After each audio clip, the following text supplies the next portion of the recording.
പ്രത്യേക സന്തോഷം. മുത്തശ്ശി, ഞങ്ങൾക്ക് സ്കൂൾ അടച്ചല്ലോ. ഇനി 10 ദിവസം കഴിഞ്ഞ് പോയാ മതിയല്ലോ. അതേ മുത്തശ്ശി, ഓണാവധി എന്നാ മിസ് പറഞ്ഞത്. ഓണമെന്ന് പറഞ്ഞാൽ എന്താ മുത്തശ്ശി?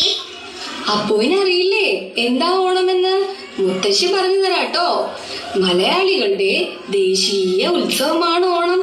കൂടാതെ വിളവെടുപ്പ് ഉത്സവവുമാണ് ഓണം. ചിങ്ങമാസത്തിലെ അത്തം മുതൽ തിരുവോണം വരെയുള്ള 10 ദിവസമാണ് നാം ഓണം ആഘോഷിക്കുന്നത്. മലയാളികളായ എല്ലാ ജനങ്ങളും ഓണം ആഘോഷിക്കുന്നു. സമ്പന്നനെന്നോ ദരിദ്രനെന്നോ വ്യത്യാസമില്ലാതെ എല്ലാവരും ഒരുമിച്ച് ആഘോഷിക്കുന്നതിനാൽ ഓണത്തെ കേരളീയരുടെ ദേശീയ ഉത്സവം എന്ന് വിളിക്കാം.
അപ്പുവേ, ഓണം ആഘോഷിക്കുന്നതിൽ ഒരു ഐതിഹ്യമുണ്ട്.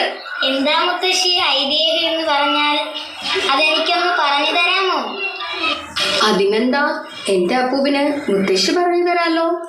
പണ്ട് നമ്മുടെ നാട് ഭരിച്ചിരുന്നത് അസുര രാജാവും വിഷ്ണു ഭക്തനുമായ പ്രഹ്ലാദന്റെ ചെറുമകനായ മഹാബലിയായിരുന്നു. മഹാബലി എന്ന വാക്കിന്റെ അർത്ഥം എന്താണെന്ന് അറിയോ? വലിയ ദാനം ചെയ്തവൻ. ദേവന്മാരെ പോലും അസൂയപ്പെടുത്തുന്ന കാലമായിരുന്നു മഹാബലിയുടെ ഭരണകാലം. അക്കാലത്ത് മനുഷ്യരെല്ലാം ഒരുപോലെയായിരുന്നു. പാവപ്പെട്ടവനെന്നോ വലിയവനെന്നോ ഉണ്ടായിരുന്നില്ല. അഴിമതിയും കള്ളത്തരങ്ങളും ഉണ്ടായിരുന്നില്ല. എന്റെ അപ്പു കേട്ടിട്ടില്ലേ അതിനെക്കുറിച്ചുള്ള ഓണപ്പാട്ട്?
ചക്രവർത്തിയായ മഹാബലിയുടെ ഭരണം കണ്ട് അസൂയ തോന്നിയ ദേവന്മാർ മഹാബലി ദേവലോകം പിടിച്ചടക്കുമെന്ന് ഭയന്നു. അവർ മഹാവിഷ്ണുവിനെ കണ്ടു സങ്കടം പറഞ്ഞു. അങ്ങനെ മഹാവിഷ്ണു വാമനൻ എന്ന പേരിൽ ഒരു ചെറിയ ബ്രാഹ്മണകുമാരന്റെ വേഷത്തിൽ മഹാബലിയുടെ അടുത്തെത്തി. തനിക്ക് തപസ് ചെയ്യുന്നതിന് 3 അടി മണ്ണ് വേണമെന്ന് ആവശ്യപ്പെട്ടു. 3 അടി മണ്ണല്ലേ, അത് നൽകാമെന്ന് മഹാബലി സമ്മതിക്കുകയും ചെയ്തു. ഇത് കേട്ട വാമനൻ ആകാശം മുട്ടെ വളർന്ന് 2 അടി ഭൂമിയും ആകാശവും അളന്നു. 3-ാമത്തെ അടിക്ക് സ്ഥലമില്ലാതെ വന്നപ്പോൾ മഹാബലി തന്റെ ശിരസ് കാണിച്ചു കൊടുത്തു.